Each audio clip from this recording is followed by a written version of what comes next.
Yeah. Oh, yeah. For tracks, obviously. On the lot. became steel resistant.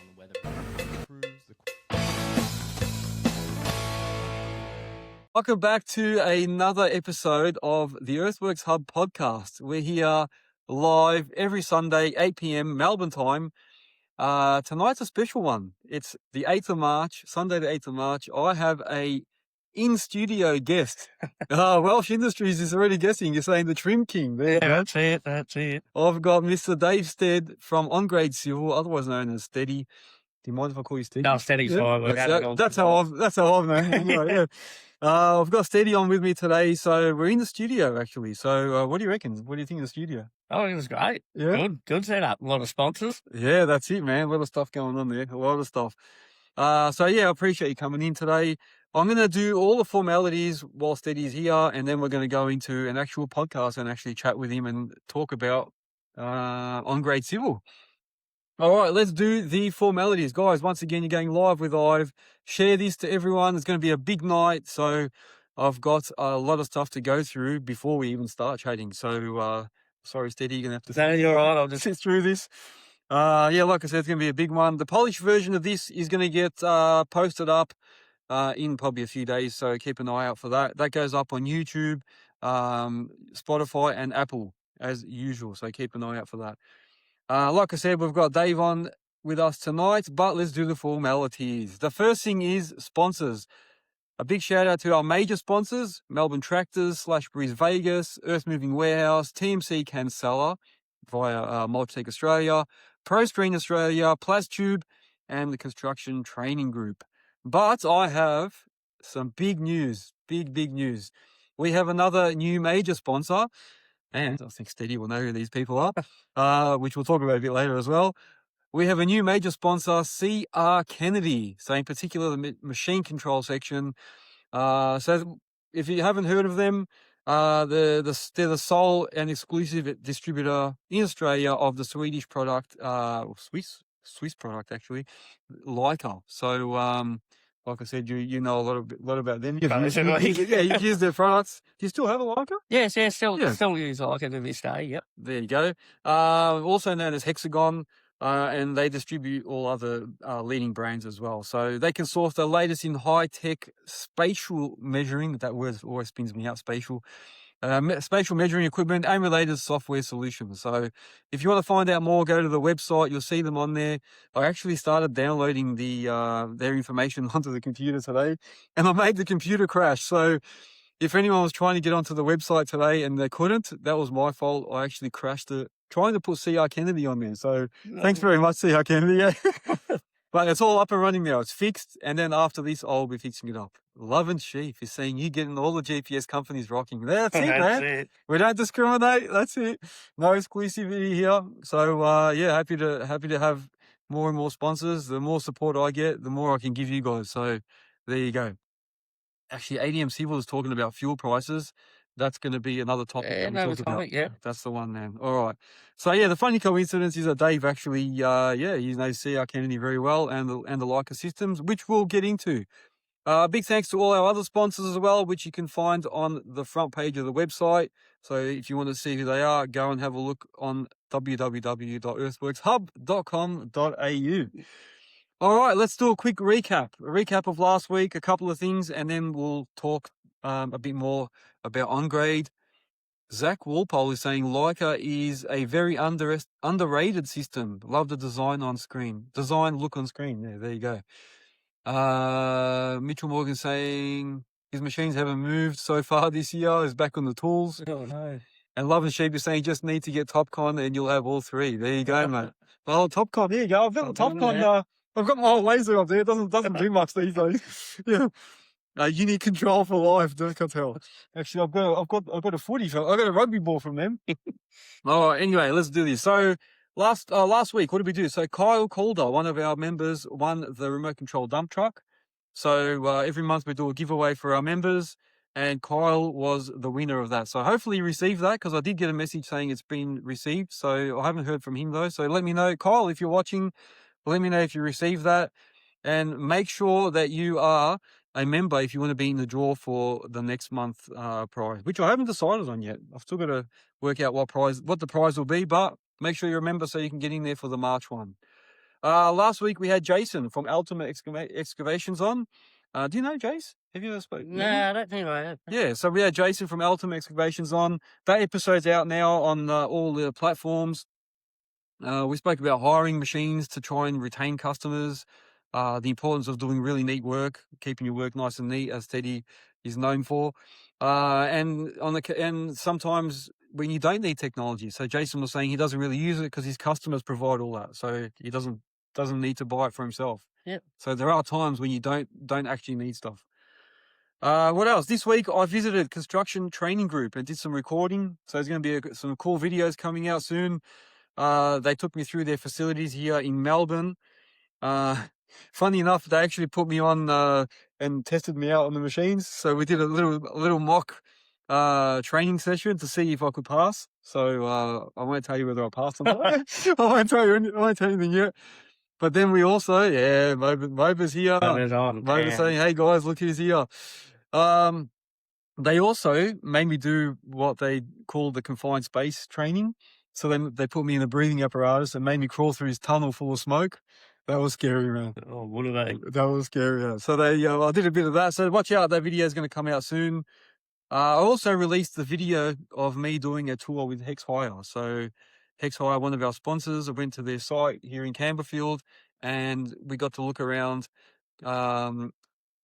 When did you get that? ADM Civil saying, when did you get that? Oh, Mitchell Morgan, 2010. Oh, sorry, guys. I'm getting sidetracked. We're looking at all their conversations. So I went to the Hex Hire facility, did a tour. That video came out for all the members. So the members have got access to that at the moment. And then maybe in a few days, I'll release that to the public. So keep an eye out for that. It's a pretty good video too, man. Cool guys there. What else? This week I actually stickered up some of the Starbucks trucks. Oh, did you? Did you see my post? I didn't see it. Hopefully they're right about that, yeah. So I was working and we were loading trucks out and stuff, and some of his trucks turned up. So we were chatting and I did a video of me stickering his trucks. So we'll see how that goes. See if that goes down. But yeah, if you happen to be on site and I'm working there, come and see me and I'll give you a sticker. So definitely come over if you see me working in the machines. What else? We did a couple of things. So website. We launched the jobs section officially now on the Earthworks Hub. So you might have seen some posts. We've actually made a section there called jobs in the menu. And you can, when you go to the jobs page, that is for employers that are looking for a worker. So employers can now post a job properly on there. Or if you're a worker or an employee looking for work, there's actually now available for work. So you can actually list yourself as available. So, which is good, because if you're someone that is looking for work or someone that's pretty fresh, you can actually go in, you can actually tick what tickets you've got, what machines you've used. Pretty handy. Yeah, and then any employer, because we're getting heaps of employers coming to our site now, they can easily see and they can filter it by the years of experience, machines, and easily find someone that they need. So go to the job section, check it out. It's free to post a job and free to list yourself as available. So go ahead and do that. ADM Civil is asking a question: how do you find the Leica system? Cenex and most surveyors swear by Leica. Well, we'll dabble in. Yeah, we'll dabble in that in a second. Yeah, that's right. Yeah, let me just do this, and then we'll get into that. Remember that question anyway. Yeah. So we launched the job section. What else? The monthly business members. We did our workshop this Wednesday as well. That was really good. We discussed the quote building template. So we went over that template. So that's one that you can buy to help you build your templates from our website. Business members get a monthly workshop and we go through all those in depth. So we had a good session there. Kinghorn's all right. On. There we go. Yeah, that's a great interactive session. So if you're a business member and you couldn't attend, I also posted up, or I'm about to post up, a video of that workshop so you can watch it in case you missed out. So that's for business members only. So if you're a contractor or owner operator and you want to improve your systems and you want some help to grow and better manage your business, make sure you join the business membership. And you get access to all those templates and that too, and monthly workshops. All right, see the member section on the website. That'll tell you there. So announcements. Last night I did a late night. I was out typing for ages. I did an announcement to all our members So as Earthworks Hub continues to grow, I've been refining things. You've probably seen a few changes coming through, and I'm restructuring a lot of stuff. So what I did was I restructured the tiers now, so all the membership levels, and renamed a couple. So now you've got community, which is mainly just for connection. So people that want to be, part of our community. You've got the industry members, which used to be called the insider. So they're people that's all about learning and experience and networking. And then you've got the business member section. That's all about tools and support for contractors running their businesses. So the insider is now called the industry member. It just better reflects the people in our group. So we've got a whole range of people, operators, contractors. So I'll call it industry group. And then you've got business, who are people that want to actually dive a bit deeper into the business part. Now industry members get a monthly member toolbox talk. So we're going to be actually doing a monthly meeting with all our industry and business members. And we will be able to do similar to what we're doing here, but it won't be just me, it'll be other members talking and that as well. And we're going to do a whole range of other topics, Q&A, stuff like that, like a bit of a monthly catch up for all the members. So look out for that. So we've added that on. What else is there? As an industry member, you also get 50% off any tools and templates on the website. You get 50% off your business listing for the directory. So a lot of reasons to become the industry member. Like I said, we're doing the monthly toolbox. What else? That's it. So the business member tier, we've changed it to $59 instead of $59.99. So you're saving yourself $1.99. So we made it $1 instead of making it. So now you're going to have the $5 tier for community, $29 for the industry member, and $59 for business. So the insider used to be 10, now it's 29. But members who joined originally as an insider for $10, you're automatically going to stay on $10. So you're going to be basically known as the founding members. So as a bit of a thank you for being supporters early, if you're on a $10 plan before, you're still going to stay on a $10 plan, unless you want to upgrade. But you still stay on a $10 plan. So you're going to be known as our founding members. But new members joining from now on will be 29. And that's basically, I won't go too much into that because I'm keen to chat to yourself. Otherwise, you're going to start sleeping. Right. The other thing is DDT. Make sure you come and see me. Come to the stand. The spinning prize wheel. You can see I've already got some Digger League products here.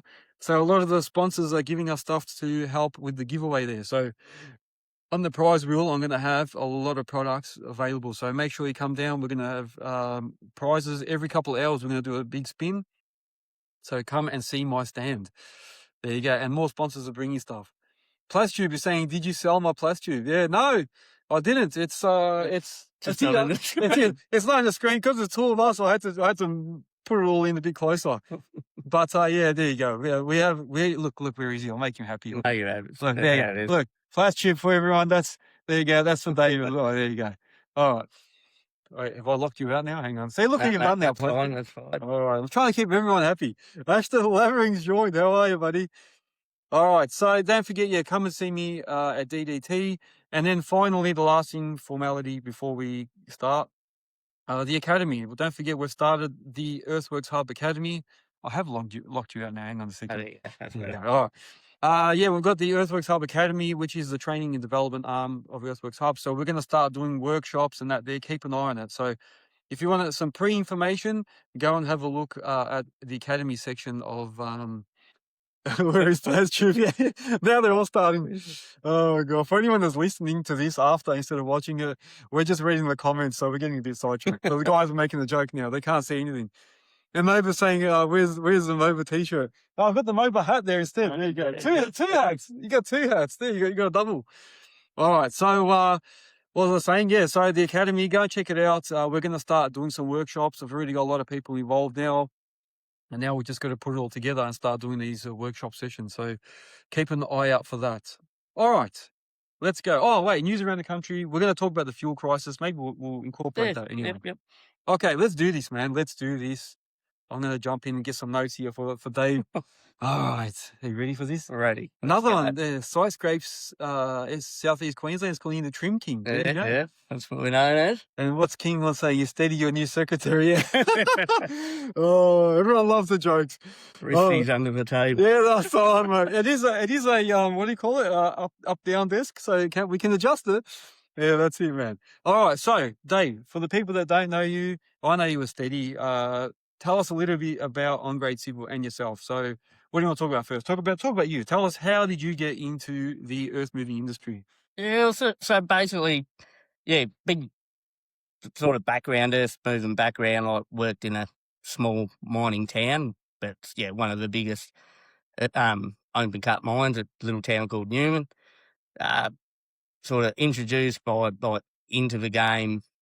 The old man was a fitter for BHP for close to 50 years. Brothers, he's the same as well, fitter for BHP, but then managed Komatsu, Lee Bear, Cat, maybe not Cat, but yeah, for 30 years going. So, you know, that's sort of what we always talked about. And I didn't want to be a mechanic. I sort of wanted to follow the earth moving. It was sort of more fun. So, yeah, it's where I basically gained all my experience, travelled Australia doing civil construction, all on mine sites. So you'll always get the best knowledge. You know, there's no budget. You know, you got the best engineers around that, you know, show you the right methodology of doing things. Yeah. And then, moved down to Melbourne from there. Lucky enough to get straight on the tier 1 jobs, like obviously trim on graders, dozers, diggers, and that was me role on tier 1s. And then, you know, I worked for probably the biggest names in Melbourne now, and just thought, oh, why not go out on my own? So that's where I am now.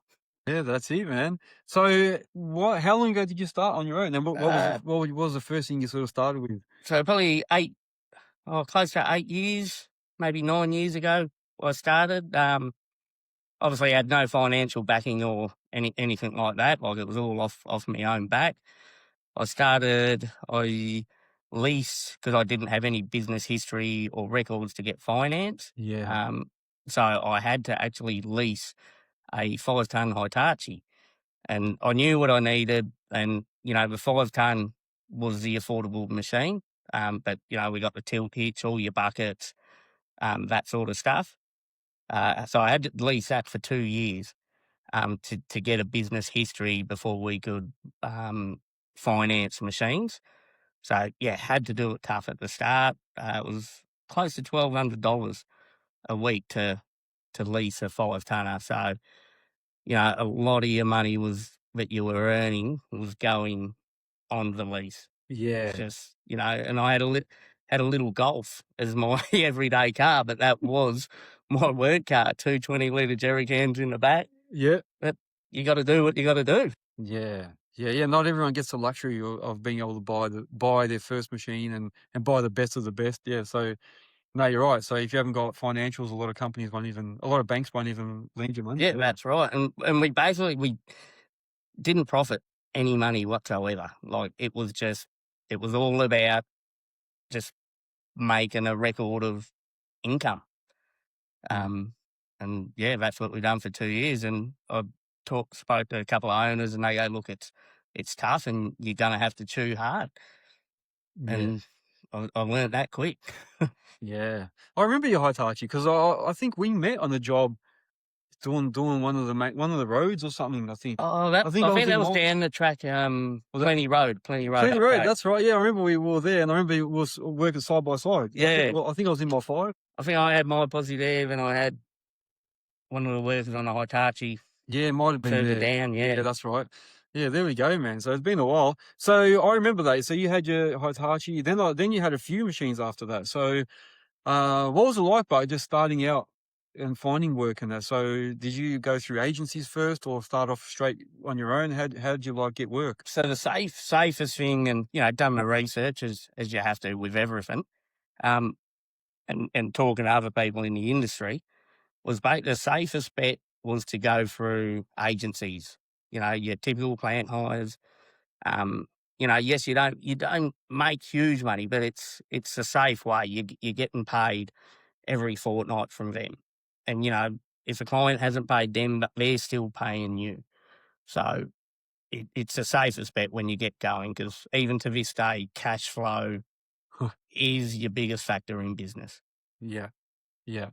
Yeah, tell us a bit about the cash flow problems and that. Like, I know there was times when because obviously we get filtered. You got to like survive if you're on a 30-day payment term. You got to survive for that month, just little bit by little bit. Then you get a big payment, and then you survive again for a few weeks. Then a big payment.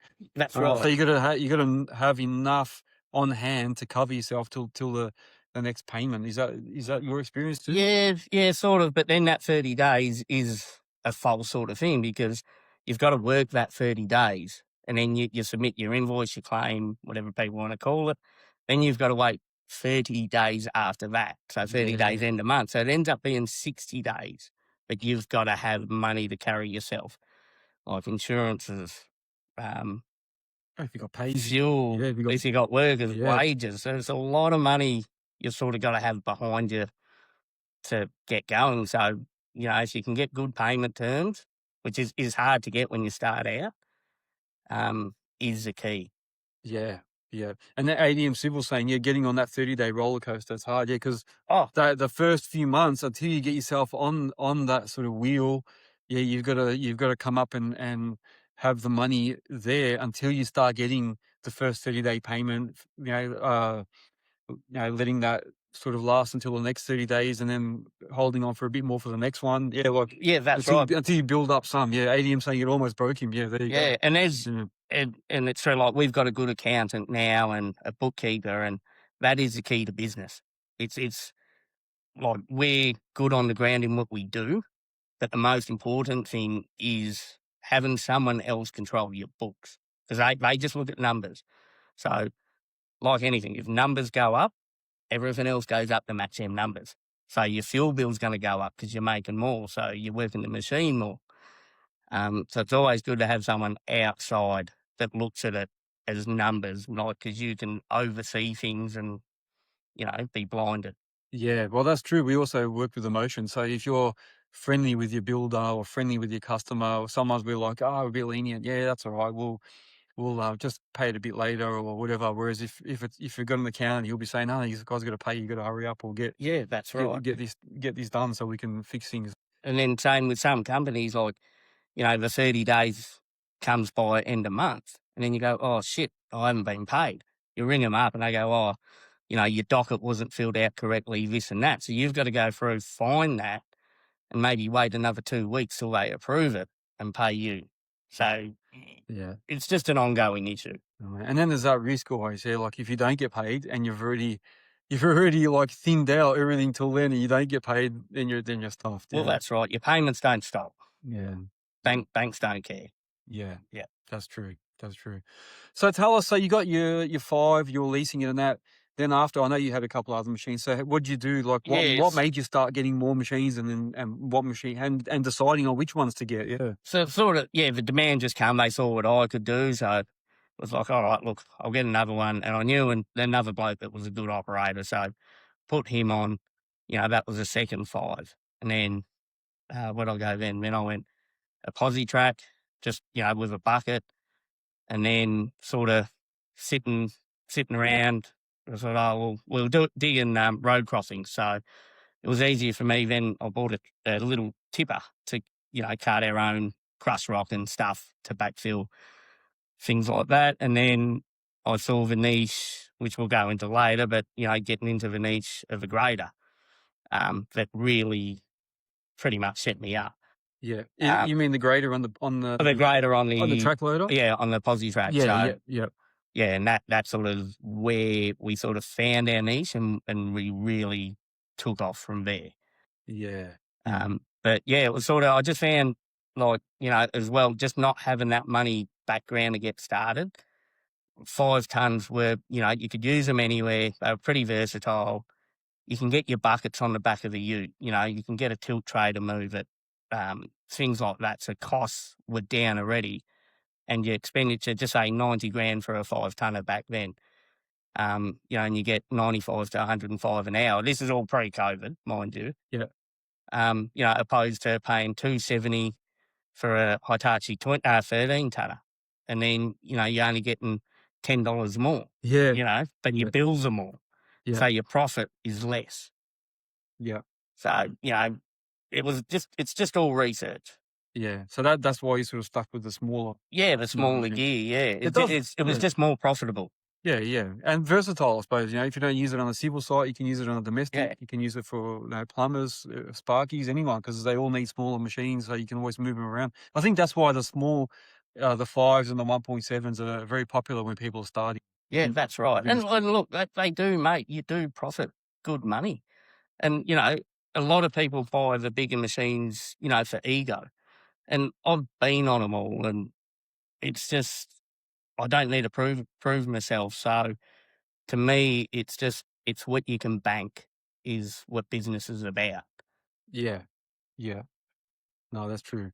So let's talk about. So you used to have this big saw. I remember Oh, you. yeah. You were one of the guys I first saw with a 5-tonner with a massive saw, like a blade. So we'll talk Yeah. about what it is in a second. And I know we were talking a bit earlier before the show about why you don't have that anymore.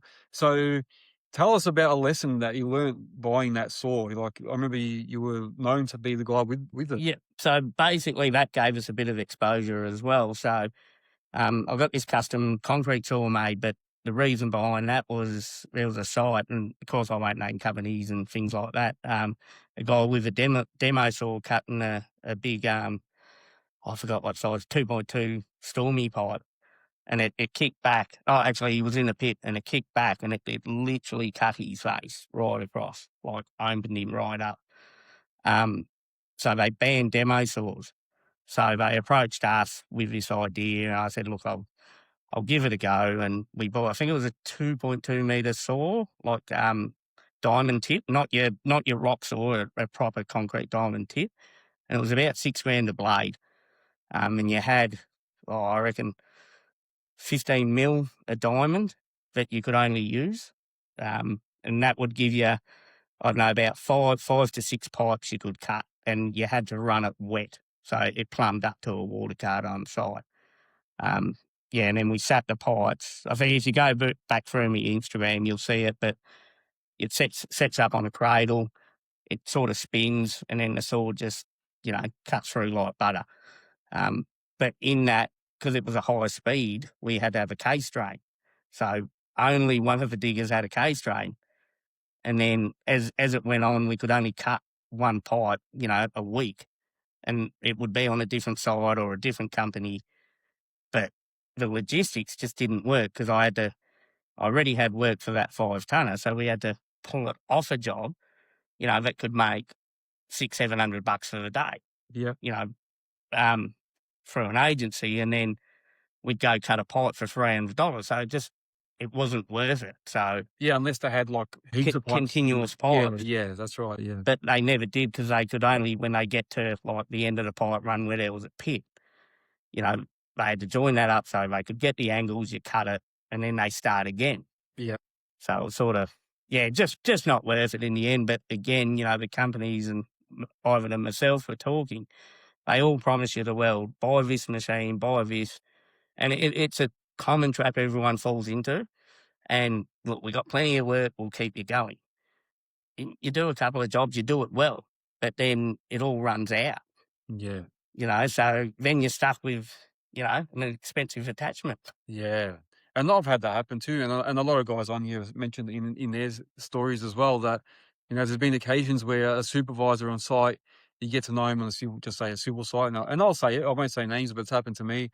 You get to know them really well. And then they say, oh man, if you had a 14-tonner, with one of your workers, like, you know, we keep you on here for ages, man. Like you have constant work. So they get you excited and you're like, oh, I'll go and look into it. And then you end up buying one. So then you buy a brand new 14, as you do.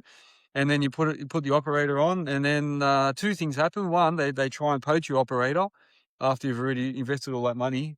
And then 2, they say to you after a few months, we don't need your machine anymore. We've got no work for it. So and then you're Yeah. stuck with this machine that you got to go look for work. That you've been promised that you'll have heaps of work if you get it.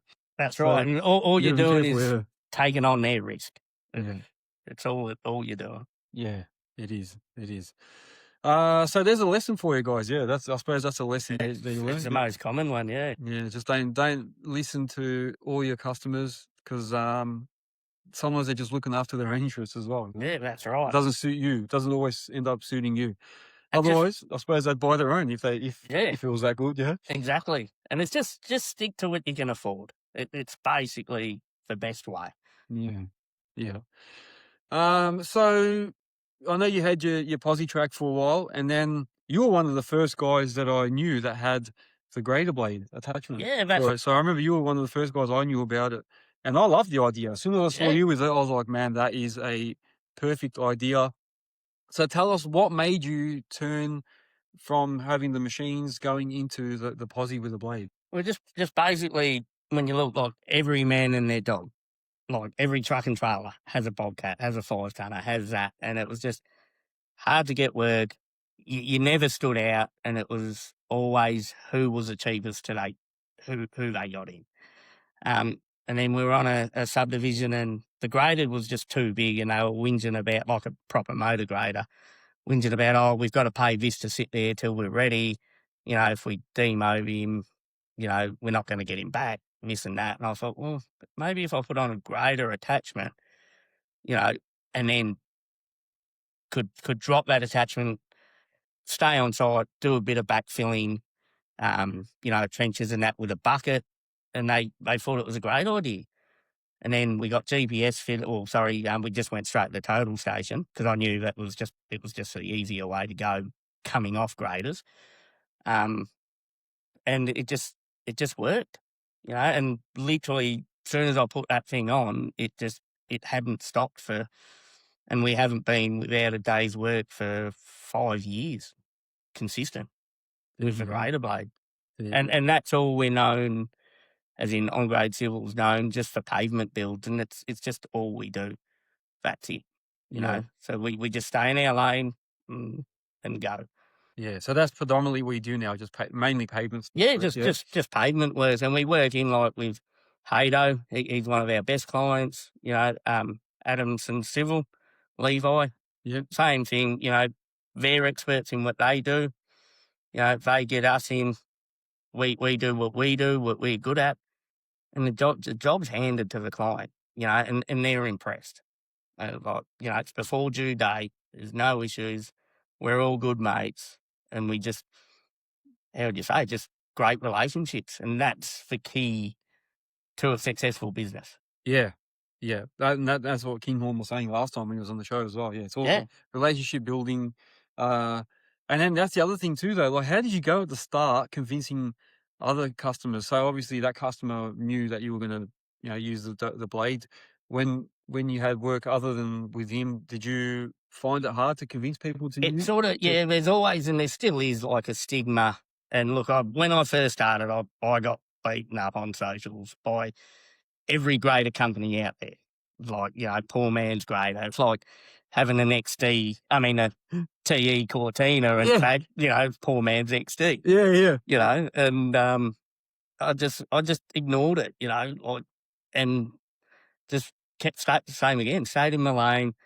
And then you look now, every grader company has one or two of these posi graders, especially the Cat ones, because they're, you know, ready to go, chasing their big graders around.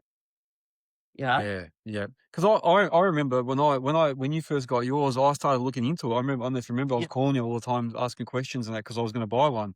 And then I remember I was working on the civil company, working on the civil site in one of my machines. And I said to the foreman, I said, listen, man, we can smash all these footpaths out. Yeah. I'll get them all done if I just put a grader blade on.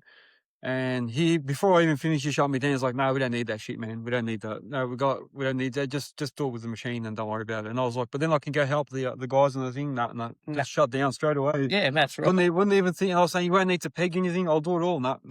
And a lot of people and that happens now, I think, still. Some guys are like still hesitant to use it. I don't know. Oh, that's right. And then, like, just, you know, being basically in the industry forever, when I moved to Melbourne, everything was confined. you know, like the roads were getting smaller. They were only doing just laneways and tie-ins, and the graders were just too big. And I seen the market, you Yeah. know, and the only way to get in was obviously UTS or TPS or whatever people call them. Back in the day, we called them millimeters. But I was lucky enough, I had the experience from a motor grader, so I hit the ground running. Yeah, didn't have to start fresh. Didn't have to learn anything like that. Yeah, that was going to be my next question. Yeah, like how did you learn everything? Because there's not much, you were one of the first, so That's right. wasn't anyone really to ask. How did you learn everything you had to do? Was it just trial and error, or? Yeah, well, it was just basically experience. Just, you know, and in the day, we all started on the ground. You know, like I remember I was in a trench, you know, we're dipping for the excavator driver or operator, things like that. And we had one kind of a bloke, he just, you know, dropped the bedding sand in a pile, and we had to shovel and rake, and I hated the guy. Yeah. And I looked up and I walked off the job. Yeah. And I said, I don't want to be that operator where everyone hates me. Yeah. So eventually when I got in the machines, I knew how hard it was on the ground. So let the machine do the work, have the operators, the guys on the ground do minimum, you know, and then you've got a good morale on site. Yeah. You know, everyone goes to the pub at the end of the day together. We all go home at the same time, Yeah. you know, because we're all helping each other. But the story behind the UTS TPS why we went that option is as well, like we're in warehouses where you can't run GPS. You're up against buildings. You know, GPS is no good. You're under tree canopies. So, you know, GPS sort of wouldn't suit us. Yeah. And, you know, you sort of, you do double dip. You know, these companies aren't going to like what I say, but just go the TBS option, Yeah. you know.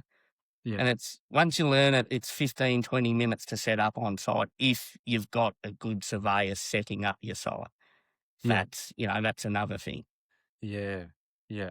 So I suppose now you've probably, you've already been in the grader and that, but for someone that's come out of an excavator, or even just a guy that's usually just in the posi track and just doing a bit of smudging and that, like, how hard is it to transition into doing grader blade stuff? Like, because I know then you got different levels, you got different settings, you got to understand compaction.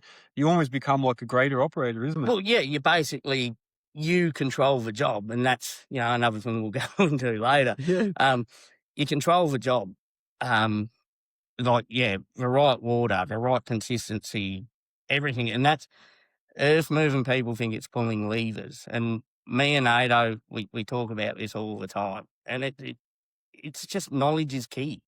Yeah. It's methodology, it's understanding the material. And every quarry, every truckload, it's different. You've got to work it out. Yeah. Well, the consistency and that comes different, how they spread it, Yeah. how they drop it for you. You got everything. Yeah. And that's right. And the client will always go to the nearest quarry, or, you know, they've got 3 truck companies running. Like they'll be pulling out of one quarry, another doing the other, and they all work different. So it's understanding that how much to place to how much to trim off. So I chase 20, 30 mil in the bulk, and then, you know, you compact down. Sometimes you trim 5 off, you trim 10, but as well, you got to realise it's a posi track. Yeah. It's light. It's not going to do what a motor grader is going to do. Yeah. So, you know, and then they do pay a big dollar for them. So they want to see them working. Yeah. You know, and it's hard to go in as an entry level. Sometimes if you're learning off, you've just got to speak to the client and say, look, I'll do it, you know, for over a couple of months just at bobcat rates. Yeah. You know, till you gain that respect, that knowledge, you learn it, then up your price. Yeah. And while we're talking about that, do you find that people try and, like, sometimes customers might look at what you do and then try and replicate it and go, we can probably do that with our own bloke, you know, let's just get our own machine and try and do what you do, and say, we can do it cheaper. Do you ever get that? Yeah. But then they end up probably calling you back. 100%. Like, social media is my worst enemy. Yeah. You know, I love it. I love showing people what I can do. It's gained me so much work. But then people sort of go, oh, that's easy. You know, we'll get that machine, we'll make that money. But the last couple of years, I've had messages daily on, probably 3 or 4 messages daily. Oh, should we buy this? Should we buy that? How does this work? And I had to learn. It's the only way. I went through several mistakes, and then and lost so much money trialing these things. Yeah. And I just think the best way is just learn yourself. Just don't sit on the fence. Just give it a go. Yeah. I suppose, trial and error, man. Trial and error. Yeah. I'm going to spark a bit of controversy here. So before we were talking about how, and someone asked a question. So sorry, I didn't answer it before, but I was getting to it. Someone said, do you think the grader blade on a track loader will ever take over from a motor grader? Well, I think it is. It's happening now. Like, especially with Cat bringing out theirs. It's not the best setup because the gooseneck's low. You haven't got much travel, so the ground has to be pretty level to begin with. Whereas the one I got, the Bobcat one, you've got 8 inches to 12 inches of travel. The gooseneck will straddle a windrow, no ease at all. And it's a proper moldboard like a grader. But again, that's what I know. You just get something close enough. But yeah, they will. They are taking over. Yeah, I reckon. I know what a moldboard is now, thanks to Mr. Healy, because I don't know if you saw that video. He let me sit on one of his mates' graders. Yeah. And I had a bit of a go on the grader. Well, first time, yeah. That's right. Destroyed everything, but And if you look at it, like the Bobcat one mixes and turns and rolls it out, whereas the Cat ones and all the other ones out there, they're almost like a dozer blade off an excavator. The front blade. And they just push the dirt. They don't really mix and turn. Yeah, which is what people don't think about. That's why it's like that. That's why it's curved. So it mixes it, rolls it. That's right. Yeah, true. Yeah. So you've got consistency coming out. And then there's, like grader operators know, there's long blading, there's, feeding it out, all this and that. That's all part of everything. And then, someone's asking, I just missed the name, sorry. How do you find the visibility versus a grader? Oh, look, both the same. It's just you're closer to the ground, just in the grader. And you can see everything going on. I sort of struggle with, because I've got all the harness and the hydraulic cables on one side, so my left, you sort of struggle to see the tip. But, I've had so much time in the seat on it, I know what it's doing. Yeah. Yeah, it's like when you buy or sit in a posi that you're not used to, and then you grab the smudgy and you can't see the back of it. Yeah, and then you try to smudge, you can't see. I hate that. Yeah, That's same thing, yeah. But once you get used to it, you know where it ends. Yeah, you don't have to see it. You know it. So. And same like in a motor grader, sometimes the road's that narrow, and yet you have to spit the windrow, between your wheels. So you can't see when you got the blade, and it's quite scary. You've got it cocked under the cab there. Yeah, true. But you're going by feel. You're winging it because it's all in your ass. Yeah, the feel. So. And Alex was saying, did you ever use rippers to like rip up the base? No, I sort of don't, because we used to cut subgrade with it, and they're light machines, and they just kill it. They're not. None of them are built tough. So wherever we go, there's diggers on site. We just get diggers to rip it up. Like they're basically good for placing, and then trimming fresh, like green stuff, like, once it's been rolled, and then that day trim, 10 mil at a time. You can't go 20 because they just pick up, carry on. So you just got to nibble at it. So that's the way behind them. Millions of times we get asked, because we used to run the box blade. The difference between a box blade and a grader blade. Yeah.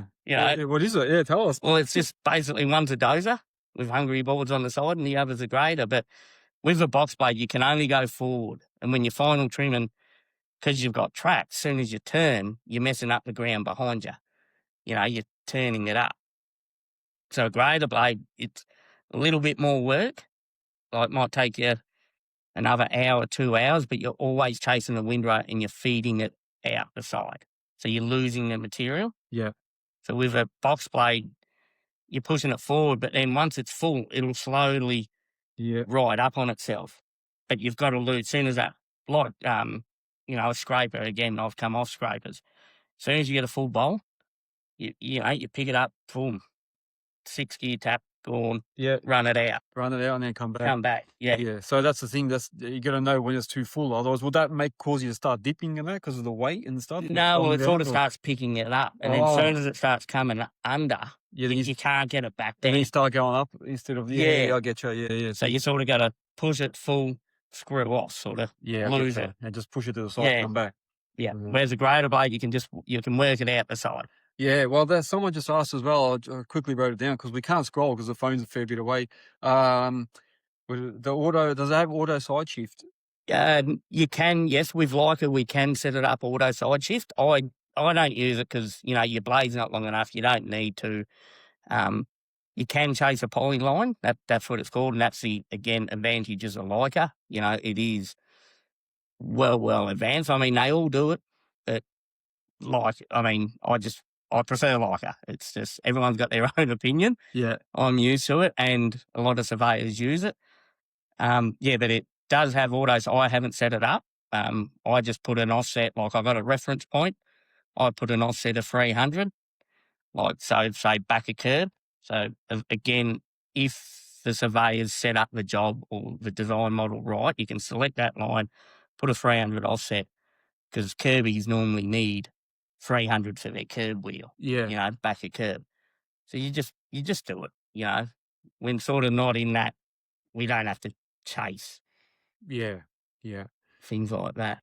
We're getting a few comments here. Jack Healy saying the Bobcat grader for the win. Elite Grade Civil saying, have you looked into Trimble Earthworks? Let's talk about that. Let's talk about some of the brands that you have used. Yeah. Yeah. So I transitioned from old school, like dumpy levels, which people wouldn't even know what they are. You had to, find an RL, set your tripod up, work out your distance, work out the height of the, tripod, then work out your grade. There's all formulas, and to be honest, I forgot that because I haven't used it for that long. Then I transitioned into Topcon, and Topcon was great, and it was pretty simple, and that's what I learned on. Other sites, there was Leica, and, I sort of got scared away because Leica, it was a much better system, but it took a lot more to work out back then, and it scared me away. Trimble, it was very, very basic on the screen. I didn't like how we had to go through all the menus and things like that. And mind you, I learned all this when I was operating for others. And then when it came to buy it, Leica was sort of in the sort of mid-range of pricing, but every surveyor used it. And that's what led me to go Leica. And it was like, okay, I've got to force myself to learn this. And once you learn it, it is probably the best system, and you can utilize it for everything. Yeah. Like that total station, it's just a different color, but it's like a 5-second, 3-second. It's what the surveyors use. You can make your own models. Yes, you can make your own models on all of them, but Leica is just so friendly. Their tech support, that's the biggest thing you've got to look at, is your support. I know back then, not Trimble, there was a wait list for Topcon, like for repairs, techs. Leica, you needed something, no matter the size of your company, they had someone there. And if they couldn't get someone there, you had a 24-hour tech line. You could ring, if it wasn't a cable broken, if it was just, something through your menu, you could ring someone up, even on night shift. Yeah. And they can troubleshoot you through it. So the support is a big thing. It's about even when it comes to machinery and that. It's all about the support you can get. Like when people say to me, "Oh, what machine should I get?" My first question now is, "Where's your local dealer?" Because you need someone that's going to be close by that can come and see you straight away. And That's right, and parts and the gear. Just look, they're heavily like you need to be on top of it. You need to look after it, and tech stuff it needs to be updated all the time. Things go wrong all the time. So you just have to have that good backup. Uh-huh. And then I just mentioned the machines and that then. So do you have to look at, like if you're going to be straddling windrows and that, do you have to look at the the clearance underneath the machines. Does that come into play when you pick what machine you're going to use? Because I know you've got the Bobcats Yeah, so, now. Have you always had Bobcat? Was it no, with Posi tracks, yeah, just Bobcat. just Bobcat? Yeah. And again, like, don't buy. I made the mistake of buying the very first model. Like, I got offered due to our social media the first T66 into Australia, and yes, it was all great. Yes, we got the exposure, but the issues I had with that machine, Yeah.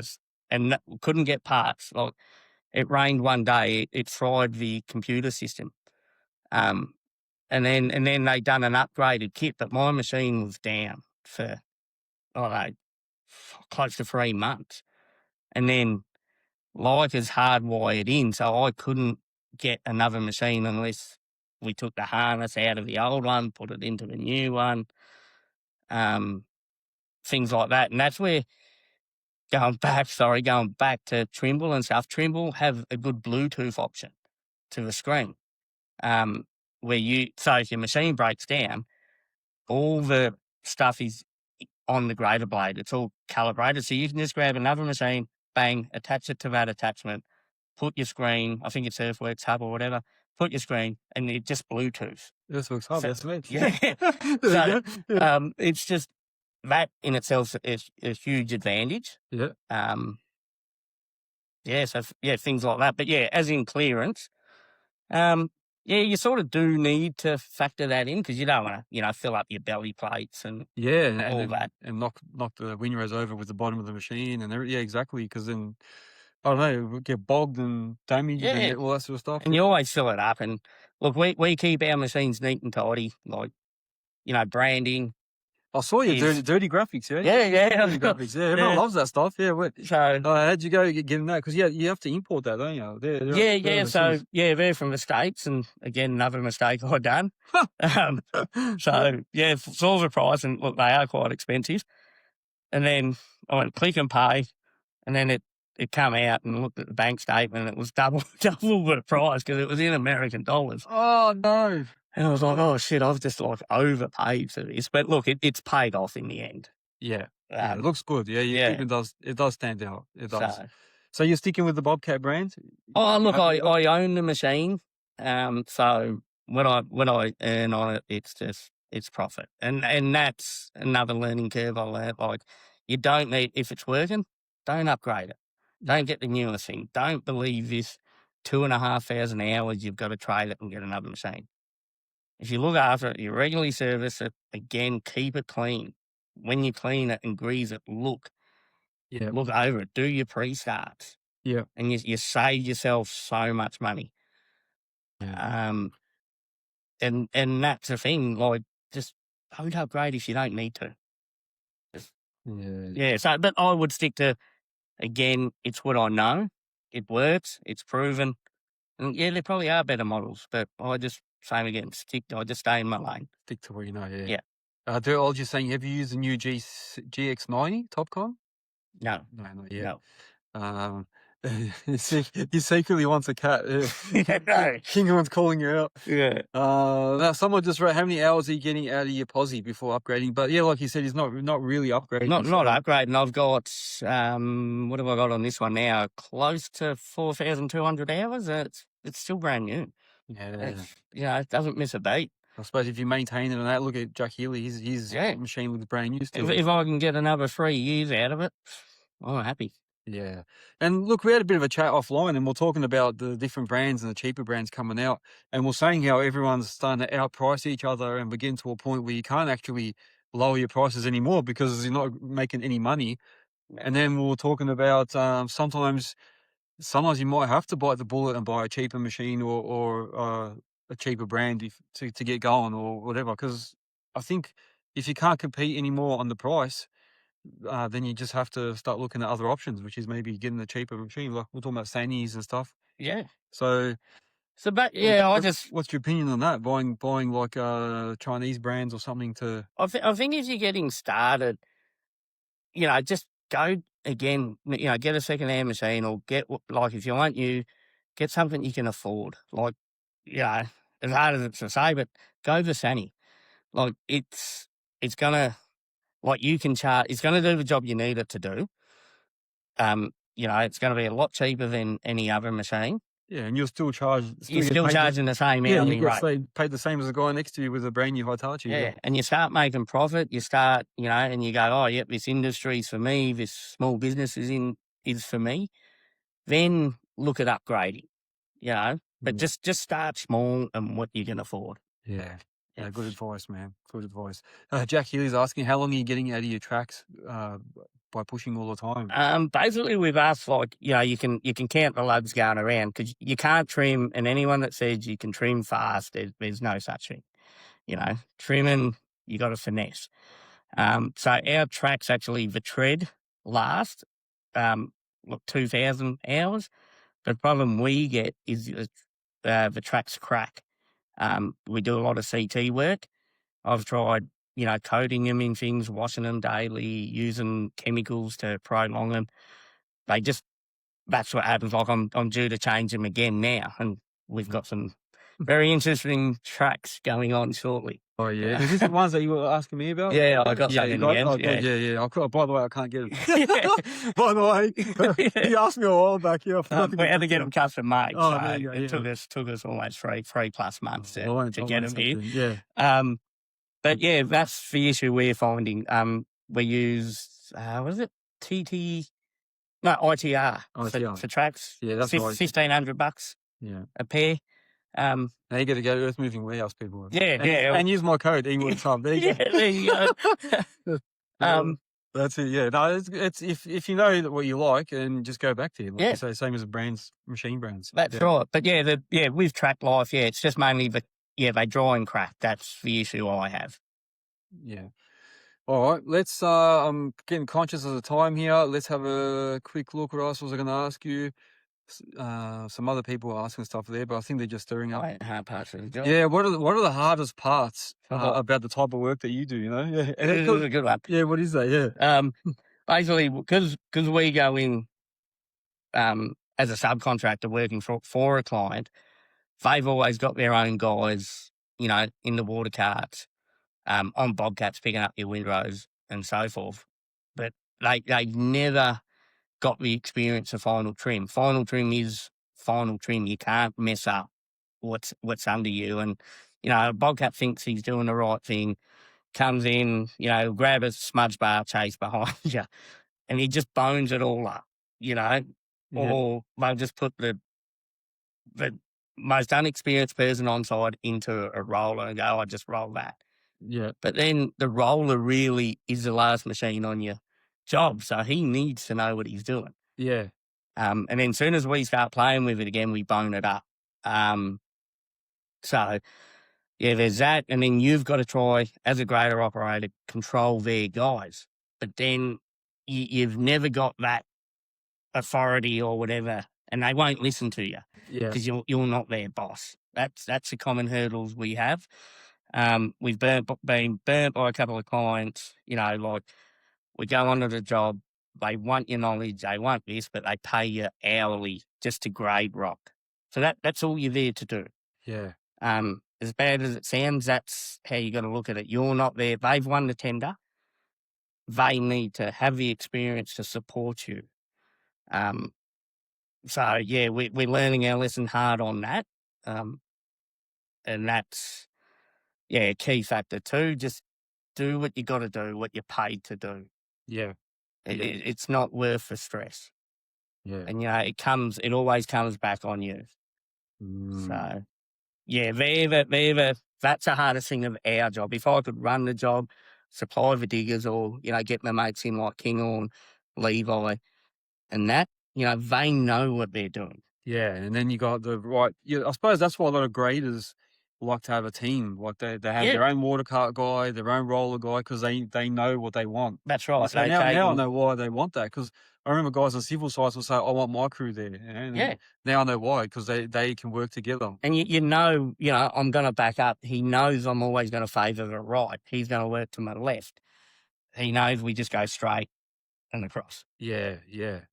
Yeah, it makes sense now, because I used to always wonder, why do they want their own guys? But that does make sense, because you've trained them and they already know.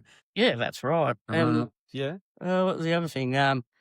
This is one we had. Remember, we sort of, through the business, you were downsizing, Yeah. getting a lot of advice. Yeah. I always get asked, why don't you run your own tilt trays? And the thing is, it's just, you got to have somewhere to park it. You know, they're $300,000 now. You've got to put a driver in it because that's got to earn its money back. I use GMA, and, you know, formerly was HCG with Brent. And, you know, I ring them up. They've got several tilt trays. They've picked me up. They've, you know, last load, so it's there for the first. You know, they'll preload, so I'm there for the first.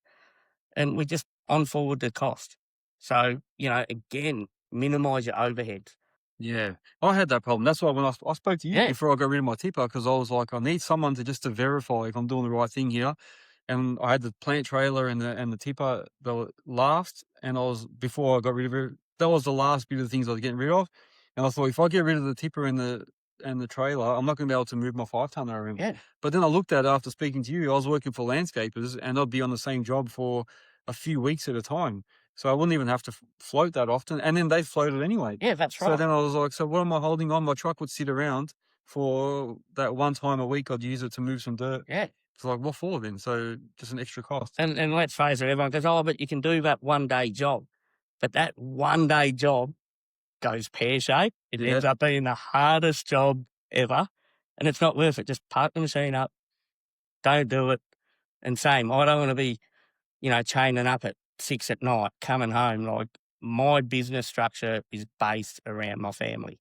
It's just, we don't work weekends. We're home for dinner, you know, and that's another key thing. You've got to have a great partner to support you, because there is a lot of stress running a business. Yeah. And it does break up a lot of marriages, relationships. It does, man. Yeah, there's a big percentage in our Yeah. industry. Yeah, there is. No, it does. You need to have, and I think I did a podcast on that, on how important it is to have a supportive partner. Yeah. And to include them with everything you do. And it doesn't mean that they're going to be the ones doing the paperwork and that for you. It just means even just running stuff past them, bouncing ideas off them, letting them know every now and then what you're doing, so that they know why you're stressing, you know, why you're coming home angry, why. So, they have a bit of an understanding. So they don't have to be totally involved, but That's right. But just, you got to have that. You got to have a bit of an understanding. So there was a podcast I did ages ago about that. What's Daniel saying? Mobo's saying, I was showing many customers your setup on the tractor when I was at ConExpo. Yeah, well, that's a good one. I was going to ask you about the tractor. Well, that's another thing. So yes, there you go. we did upset the apple cart going to Moba. Oh, yeah.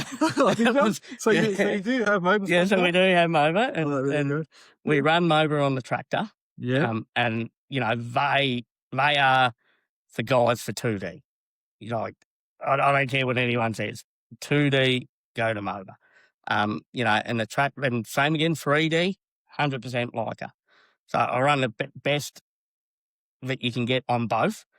And again, the support we get from Moba is just great. Daniel, you know, takes our feedback. He's actually grabbed so much of our feedback and simplified their system to accommodate the everyday person. Yeah. And it's quality. I just can't fault Moba at all. Yeah. Yeah. You can see as well, he's always on here joining in as well. So always part of all the chats and that too, man. Part of all the conversations. So it's good to see him on here. Greatest Officials has joined. He's saying you missed it. You missed it.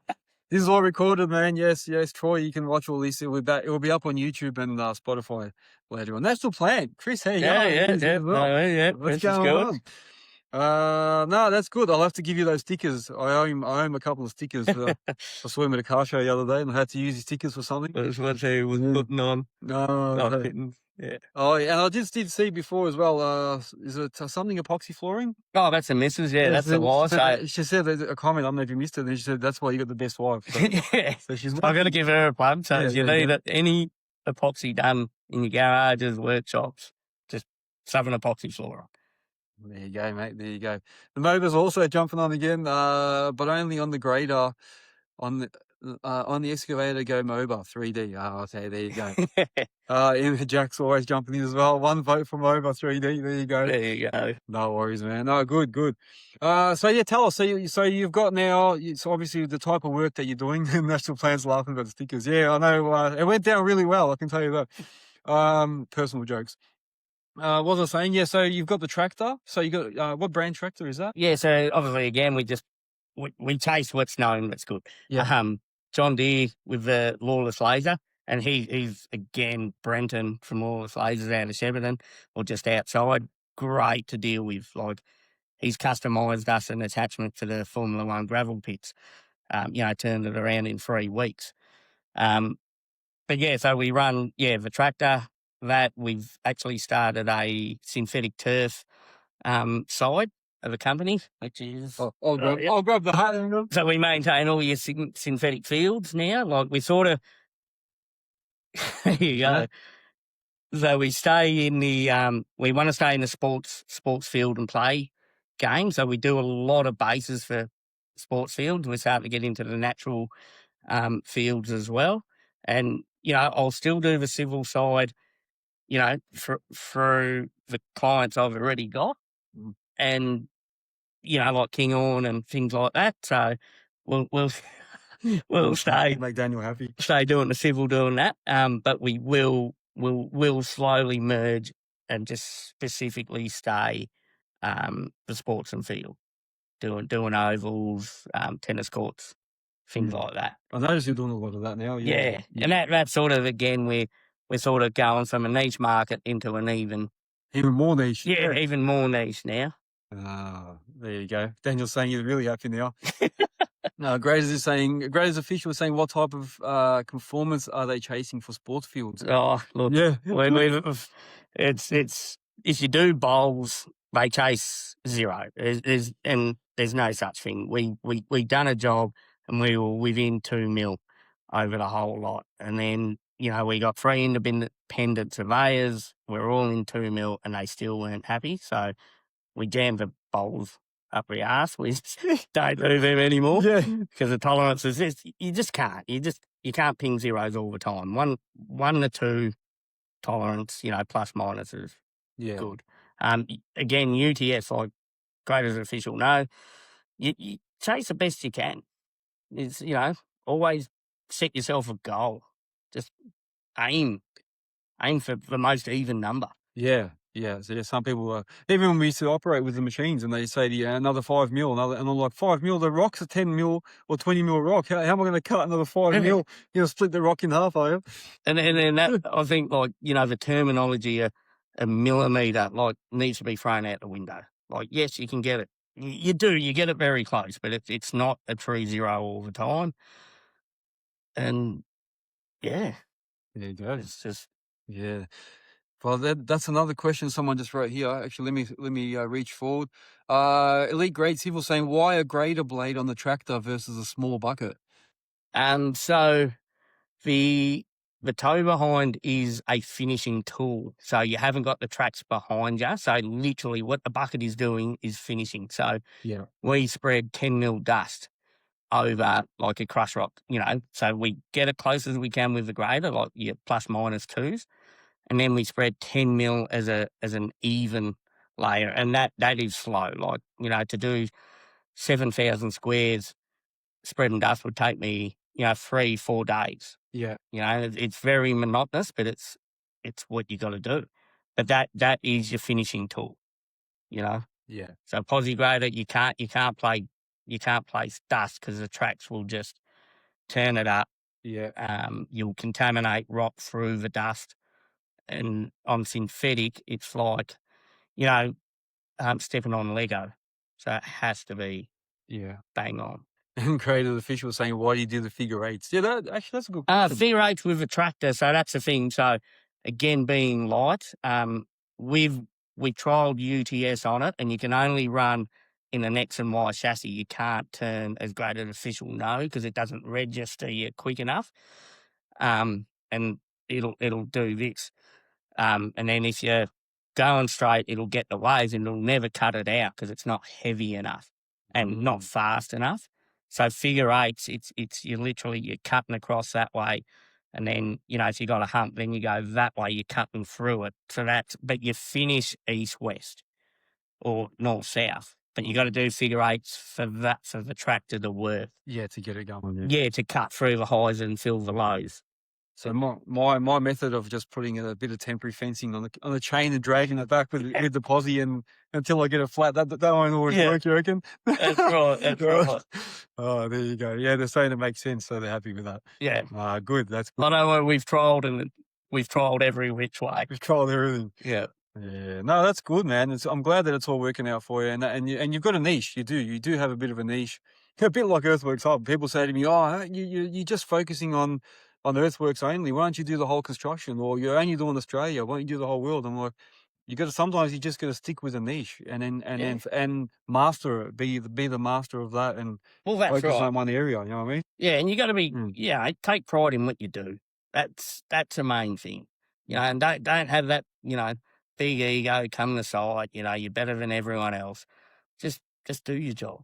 Yeah. Yes. Get on with the guys. That's and then it becomes an enjoyable environment. Yeah, that's true. That's true. Geology's got a question. What doesn't make sense is the fuel price. Now, let's talk a little bit about that. So one thing I want to know is, what's everybody's backup plan? Like, what's going to happen if fuel runs out, fuel goes through the roof? Well, what do we do with pricing? Like, how are we going to do? How are we going to battle? I think like my view on it is we're all going to be in the same boat. So, you're not going to keep working. Everyone's going to stop at the same time. People might have, 3,000-4,000 litres at home, but they're eventually going to, if it stops. Yeah. So, obviously there'll be assistance from the government, so forth.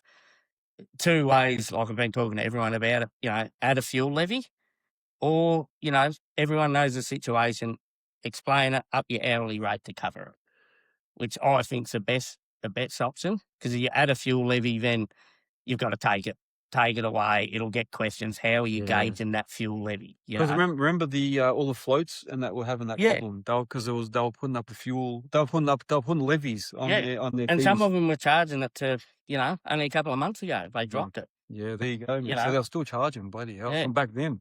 So do you think it's going to be another COVID situation where we're going to have times where certain people can't? If you can work from home, you have to stay home and work. Only construction can keep going until they run out of diesel, or I don't know. Like it possibly could be, or they could do a number system, like when we were on water restriction. Yeah. You can only fuel up once a week. Yeah. You can only get 2,000 litres a week. Well, my father-in-law was telling me they already had that a while back. They had like by a number plate or something. You went by odds and evens. But I think it'll be much the same as remember we couldn't get AdBlue. Yeah. That time, so it'll be much the same as that. Yeah, the AdBlue, and then it doubled. Remember that? Bloody hell, man. Yeah, that's when I got all the new machines with AdBlue. That killed me, man. And then I couldn't work. My operators are ringing me. We've got no AdBlue. We've got to stop. Yep.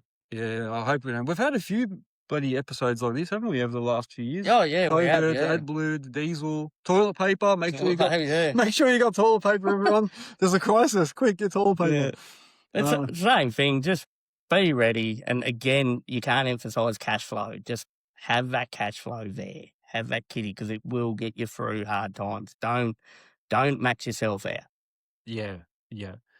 And that's the thing, like Geology is saying, the shipping routes have just changed. So that means they just have to go down and around instead of through. So there's still going to be fuel, but it might just take longer to get here, which is what he's saying. And the fuel comes from China, so we're still getting fuel. It's just China's not going to get the oil to make the fuel. That's right, yeah. So, and this is where the cash flow comes in play, like you're saying, like you got to make sure you got enough to cover you to the next payment, So I don't know, everybody just start putting aside a little bit of extra money for the price rise in diesel. Yeah, they've gone up. Yeah, someone was just writing $2.28. Yeah. I've heard of some states at $4 already, like the NT. I don't know if that's true. Oh, that's right. I don't know if the Northern Territory. Someone said it's like. But you imagine these hire companies, like you're already paying a premium if you don't return it as well. That's another thing to factor in. If you don't return it full, it's going to cost you double that again. That's right. And then if you make them do it, they'll double it again. Yeah, double that. Exactly. Yeah, that's right. So you're paying 4 times. That's right. The amount. Yeah, that's true.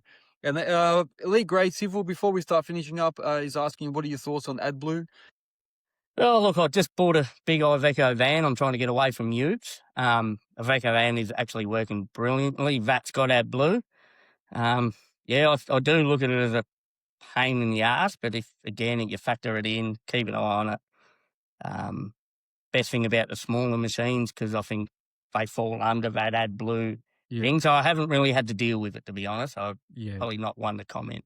Why did you buy a van instead of a ute? Because I've been debating that, Yeah, well, and I follow what Europe do a lot. yeah, And the van, and it's just, mate, it's set up. You'll see, I'll bring it around next time. The van is just set up beautifully. I was looking at those Ford Customs, the transit. Yeah. Custom. They look sick, man. They got that special edition with the stripes on the. Well, I went the big Veco Daily 180, big Julies on the back. You got the big one, man. Yeah, got the big one, but it's got everything's in it. Yeah. And it's safe. It's locked away. Do they get charged as a 1-tonner going through the? No, it's just normal. Because that's the other thing. All of our utes get charged extra on the top. Yeah, I think it's the same as the utes, but it's not getting charged as a truck. Oh, okay. Light Yeah, truck or whatever, commercial. Oh, there you go. King was saying fit multiple blokes in the back of a van. Yeah. We've got ideas. You've got OnlyFans on the Oh, side. no. Oh, no. I didn't want. Now on Bang Bus. I do not want to know, yeah. Well, we've got the casting couch here, so we're going to have a bit of a play on there later. No? Yeah. Only joking, guys. Only joking. Don't say that. All right, let's do a couple of quick fire questions. Yep. And then we'll finish up unless you've got things to say. But let's do the quick fire ones. A track loader or excavator, if you could only keep one? Definitely track loader. Versatile. Yeah? Yep. All right, don't look at my questions. Yeah. All right. Hardest material to grade? CT is always a bitch of a day. All right. Yeah. Most satisfying job you've done? Oh, shit. As a car, probably the F1s. Like, it's been, the hardest, but, the most satisfying. And a lot of the sports fields, because you get to see the kids enjoy it. You know, that's probably, my best area, the sports field. Yeah, even that ADM Civil always says that. He loves going to the parks after they've finished them. So he can, takes his kid there, has a look, and he loves seeing people using what he's just built, you know what I mean? That's right, yeah. No, that's it. All right, so that's that one. One attachment. Under construction, what's he got? Oh, what's he got? Under construction saying it's time to buy a new T66. There you go. Still going. So, what's one attachment every contractor should own? 4-in-1 bucket. 4-in-1, I like it. And biggest mistake you see young operators making? Egos. And that was a quick one, actually. Yeah, that was a big pet hate. Don't be that operator that takes the shoes off in the cab. Oh, no, don't say that. Don't be that person. There's guys in here that love that stuff, yeah. Oh, so, you strongly don't believe me, Hato, Levi, we just, you're not just an operator. You're everything. You get out the machine, you help lay pipes, you do this, you do that. You work in dirt. Yeah. Like, you want to take off your boots. You're gonna get in an office job. Yeah, you're gonna get hammered. Look, the starting already. Keep your machine clean, but just don't do that boot thing. Yeah. It depends, It depends. Sometimes if you're in a big machine, I suppose, like a 50 or 60 tonner, and you're not really getting out much, it's probably different. But I found in the small machines, I was always in and out. Yeah, in and out, in that circumstance. But then you got to look at the insurance too. I remember there was a comment, because it is a touchy subject. Like, just say a pole, or you're digging in a pole, or something comes through that window and you got no shoes on. No shoes on, destroys your feet. You've got no chance of insurance or compo. Yeah. You roll your machine, and things do happen. So, you have shoes for a reason. Yeah. They protect you. I was going to wear my MOBA socks this week and take a video for Daniel. Now I can't even do that. Yeah, I come Here it is done, Daniel. See that? I actually got the MOBA socks here. I was going to put them on this week when I work, and I was going to have them showing and then send Daniel a photo. And now I can't even take them. Yeah. There you go.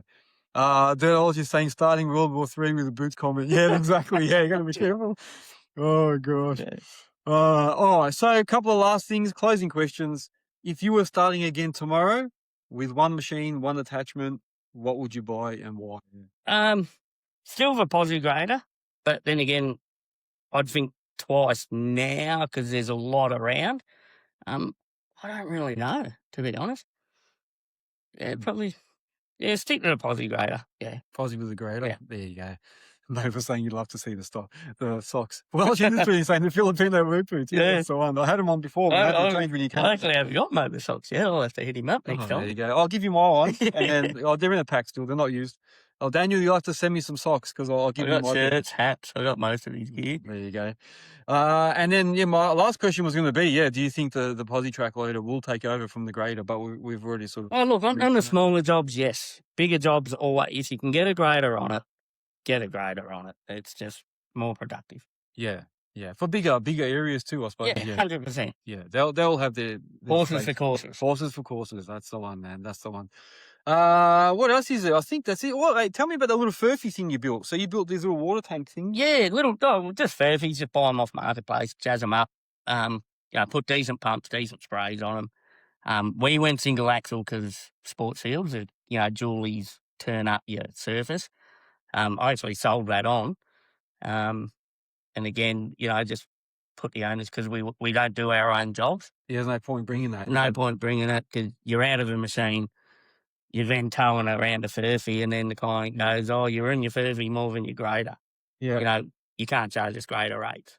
So yeah. get rid of it. It's just similar to what Ultimate was saying last week. Yeah, like his guys, he works for these guys. They bring in their lasers and their like labourers and that. So there's no need for him to have his own laser and that. There's no. But like, remember when we worked together, hammers, they brought in, you got to do an hourly rate. Yeah. For your hammer. It's like, all right, don't have a hammer, took it home. Yeah, took it home. Exactly. I remember when you did that. I remember that back then. I still remember that, because I remember I was like, what's he doing, man? He's losing money. But then I thought, no, you know what? He's putting his foot down. Because you left that job, I stayed.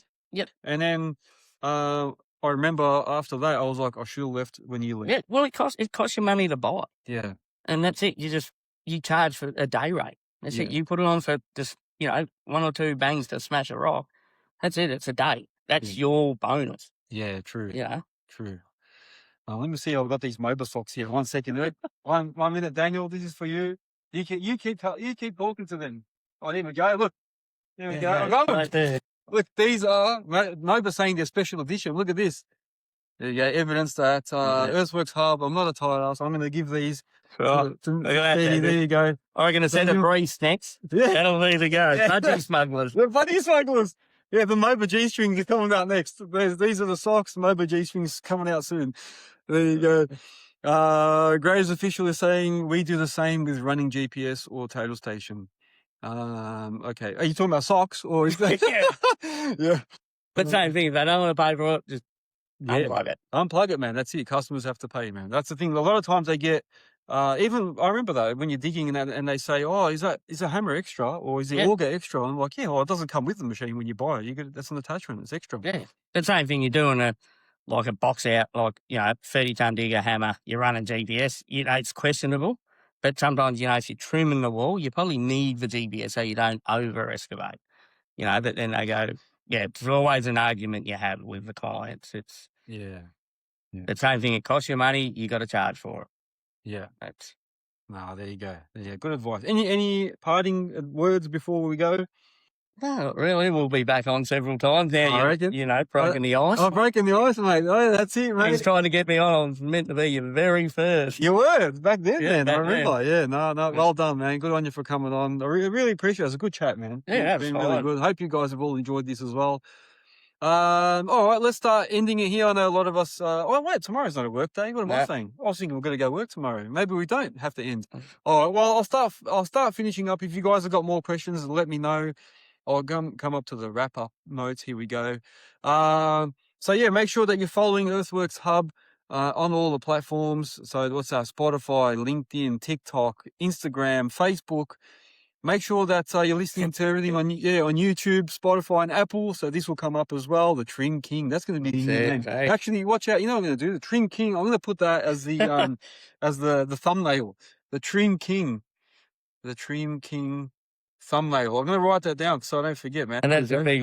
We put it on there as a running joke, and other guys are like, it just creates good banter. And I've jumped in the machine sometimes, and guys have brought in their kids' little. King crown and drop it on the seat. Or, That's funny, man. You know what? You gotta have fun. You gotta have a bit of fun, man. That's what it's all about.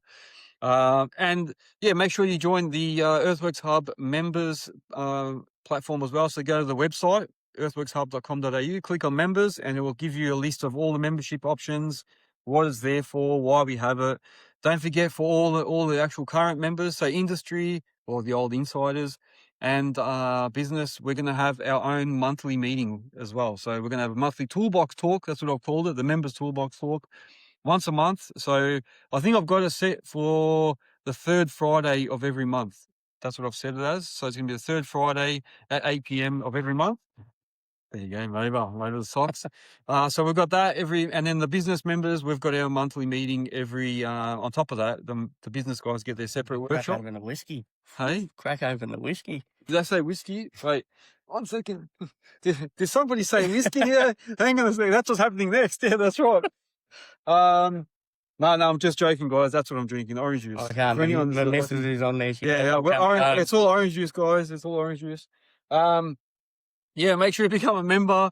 Have a look at the member options. If you're looking for work as an operator or some in a professional position, whatever, civil guy, go to Earthworks Hub to the job section. You can list yourself as available. If you're looking for a worker, you can also post a position vacant on there. Oh, I've run out of breath, man. We've spoken a lot. All right, because we spoke before this, and then we spoke again, and now we're going to speak again after this. Yeah. There you go. Whiskey. And another week. Yeah, there you go. No, the orange juice. Orange juice, that's it. Okay, so that's it. I don't want to keep you guys any longer. Thank you very much for joining us. If you enjoyed this conversation and you want to be a guest or you want to hear some other stories or have some other people jump on as well, let me know. If you have good ideas for topics, if you guys want us to cover a particular topic, send me a message with all that. And like I said, yeah, join the membership so that you keep updated with whatever's going on. And what else is there? That's it, yeah? That's it. What's That's this one? What are the boys in the posse? Yeah. Great thing. Good episode. Might have to buy a posse one day. There you go. Well, before you do, talk to us anyway. There you go. Elite great. All right. I will speak to you guys next Sunday. Steady, thanks once again, man. No problems. All right. All the best, everyone. Have a good week. Take care. Yeah, Oh, yeah. For tracks, obviously. On the lot. became steel resistant.